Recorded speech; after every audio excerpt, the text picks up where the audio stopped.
성부와 성자와 성령의 이름으로 말씀드립니다. 아멘. 저는 지난 한 주간 동안 로마에서 열린 세계 성공회 강구장 회의에 다녀왔습니다. 숙소가 굉장히 아름답고 좋은 곳인데 조금 추워서 감기에 걸렸습니다. 혹시 염려스러워서 검사했더니 코로나는 아니랍니다. 그러니까 지금 목이 좀 잠겼을 뿐이지 괜찮습니다. 지난 5월 2일은 우리 대성당 축성 기념주일이면서 또 완공 기념일이었습니다. 우리 대성당은 해마다 5월 첫 번째 주일을 축성 기념주일과 또 완공 기념주일로 지키고 있습니다. 이렇게 멋지고 아름다운 성전을 물려주신 믿음의 선조들을 기억하면서 고맙고 감사한 마음으로 이 예배를 하나님께 봉헌합니다. 지난 관교장 회의를 갔을 때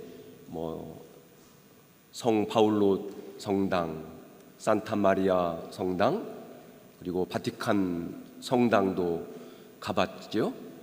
굉장히 화려하고 멋진 성당이지만 저는 이 성당이 더 좋습니다. 지난 98년 동안 이 성당에서 봉헌된 전례는 도대체 몇 번이나 될까요? 이 대성당에서 세례와 견진을 받으신 분들, 또 이 대성당에서 혼배로 부부의 연을 맺고 살아오시는 분들, 또 이 대성당에서 사랑하는 부모님, 가족들을 하나님의 품에 안겨드리신 분들, 그리고 매 주일마다 이곳에 와서 감사 성천례를 봉헌하며 한평생을 살아오신 분들, 그리고 이 성당에서 다양한 인연을 맺으면서 살아온 분들에게 이 대성당은 어떤 곳일까요? 요즘 많은 직장인들, 서울 시민들이 평일에 이 대성당을 찾아와서 사진도 찍고 또 환담을 나누다가 돌아갑니다. 매주 수요일에는 또 정음악회 때 이 성당을 가득 채운 사람들이 와서 음악을 들으면서 아주 특별한 그런 추억을 간직하고 돌아갑니다. 뿐만 아니라 건축학을 공부하시는 학생들, 또 이 성당을 찾아온 수많은 순례객들, 그리고 우리의 전례를 보기 위해서 오시는 많은 분들이 이 성당을 찾아옵니다. 그 많은 분들이 이곳에 와서 성당을 둘러보고 서울 한복판에 이렇게 멋진 성당이 있다는 것에 놀랍고 또 감탄하며 돌아갑니다. 이제 대성당은 우리들만의 성당은 아닙니다. 많은 사람들의 관심과 추억이 깃들어 있는 성당입니다. 이렇게 멋진 대성당에서 신앙생활 하시는 여러분들은 주일마다 어떤 마음으로, 어떤 기대를 가지고 이곳 대성당을 향해서 오시는지요?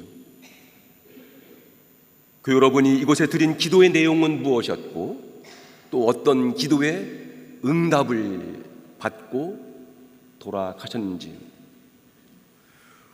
우리가 자랑스럽게 여기는 이 성당에서 신앙생활을 하면서 찾은 신앙의 답, 그 답은 무엇이고, 그 답이 여러분의 신앙생활을 얼마나 풍성하고 멋지게 만들어주고 있는지요.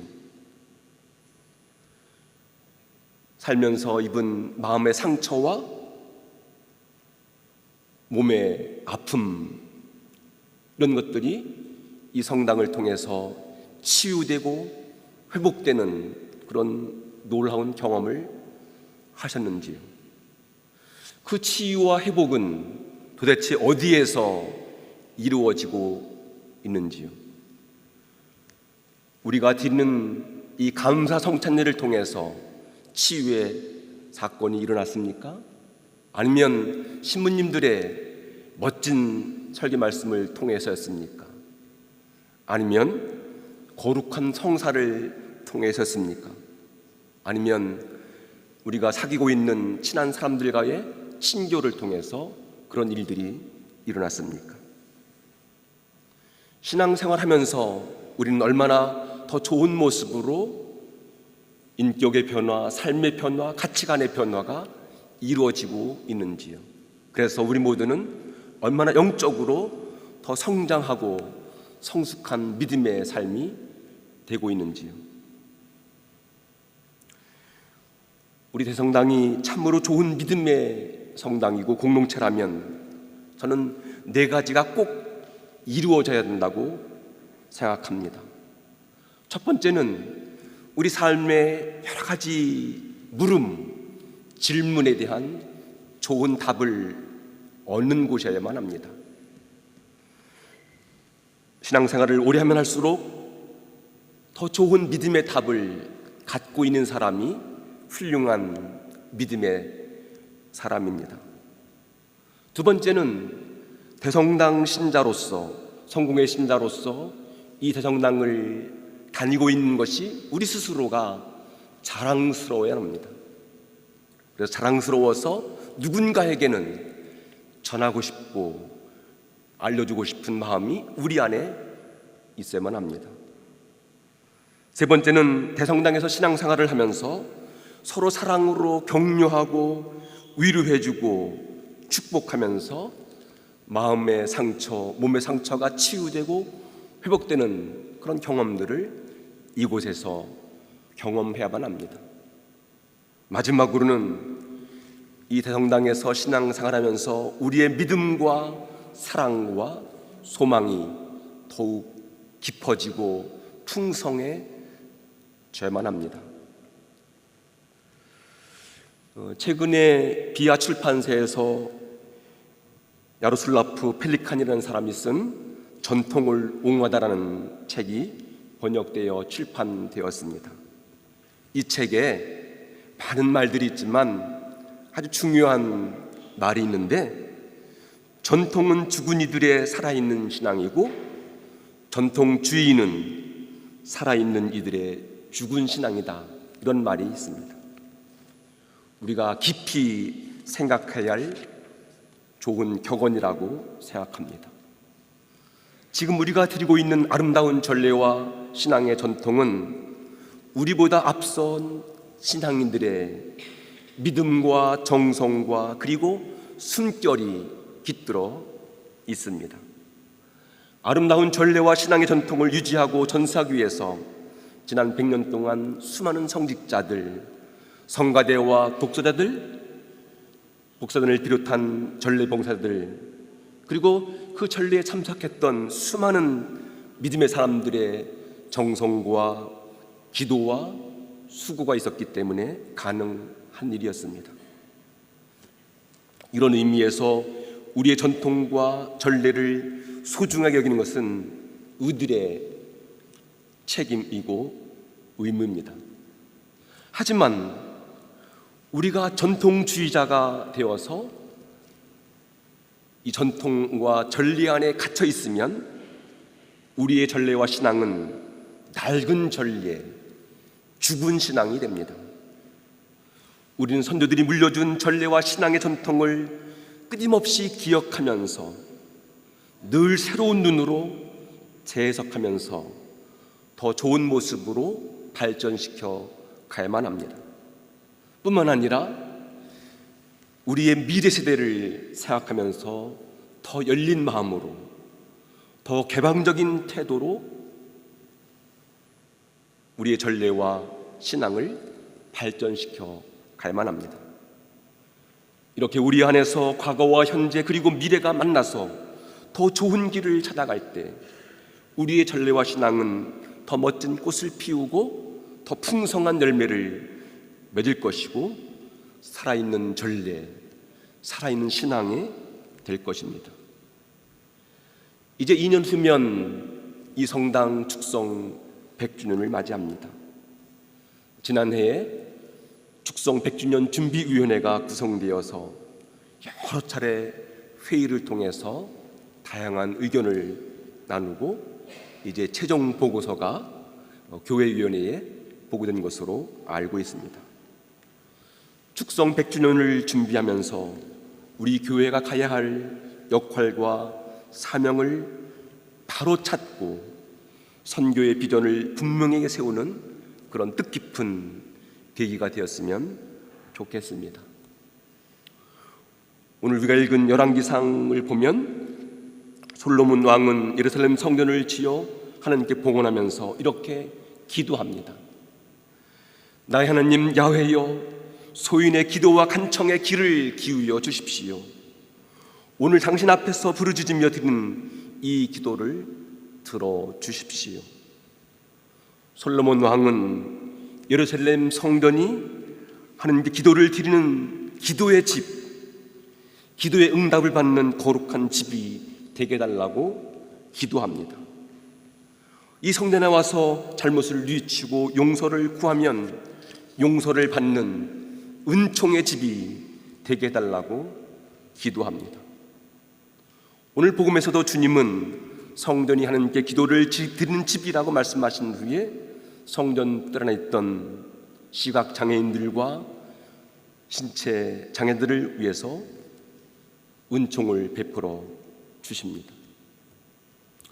우리 모두는 이런 모습을 통해서 성전의 역할과 기능과 목적이 무엇인지를 분명히 알 수 있습니다. 우리 대성당이 하나님께 기도를 드리는 집이고 거룩하신 하나님을 만나는 성소가 되려면 우리가 이곳에 와서 기도하는 노력을 더 많이 기울여야만 합니다. 우리가 기도해야만 이곳이 기도하는 집이 됩니다. 우리가 기도하지 않으면 그냥 관광 명소가 될 뿐입니다.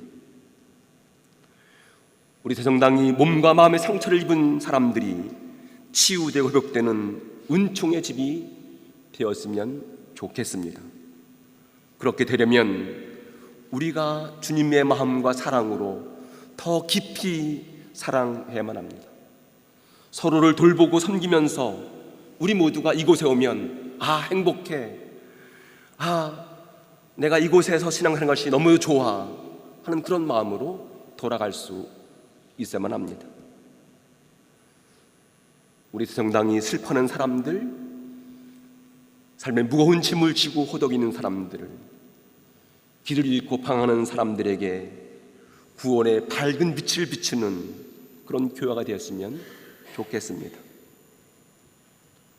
우리 성당이 하나님의 말씀을 듣고 복음의 진리를 배우면서 더 건강한 신앙인으로 성장하는 영적인 훈련소가 되어서 하나님의 정의와 평화를 위해 일하는 교회가 되어서 세상 사람들이 그런 우리의 모습을 보면서 우러러보는, 부러워하는 그런 믿음의 공동체가 되었으면 좋겠습니다. 오늘 사도 베드로는 서신에서 이렇게 권면합니다. 여러분도 신령한 집을 짓는 데 쓰일 산 돌이 되십시오.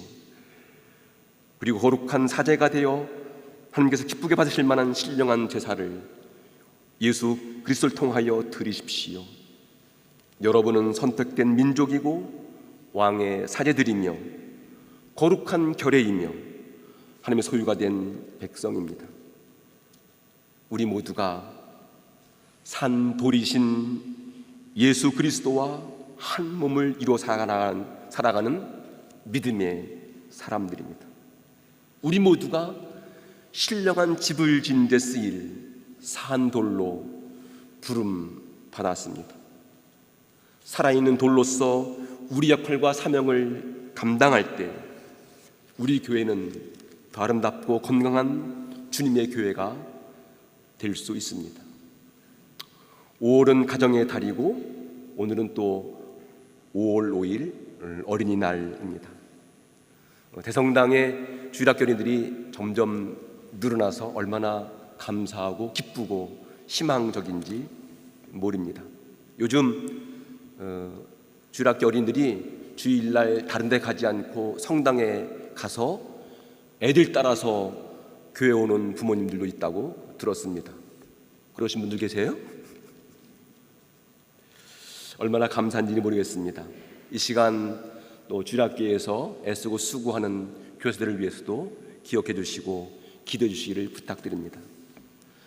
교회 여러분들은 여러분의 자녀나 손자, 손녀가 공부를 잘해서 좋은 대학을 가기를 원하시지요? 어느 부모도 우리 집에서 가장 가까운 대학에 가기를 부모는 없습니다. 좀 멀어도 좋은 대학 가기를 원합니다. 그런데 많은 성교 신자들이 당신은 교회 오면서 자녀나 손주, 손자들은 가까운 교회 가라고 그렇게 하시는 분들이 많습니다. 그러시면 안 됩니다. 이곳이 명문교회인데 왜 가까운 시시한 교회에 보내십니까? 꼭 여러분들은 우리가 지켜온 전례와 신앙의 전통을 이어받을 자녀들을 이곳에 데려와서 그들 역시 우리의 전례와 전통을 이어받을 수 있도록 그렇게 노력하셔야만 합니다. 5월 가정의 달을 맞이해서 부모와 자녀, 부부관계, 형제자매의 관계가 더 좋은 모습으로 회복되기를 원합니다. 우리 가정과 교회를 통해서 하나님의 축복이 세상 곳곳에 흘러가는 복된 5월이 되었으면 좋겠습니다. 성부와 성자와 성령의 이름으로 말씀드렸습니다. 아멘.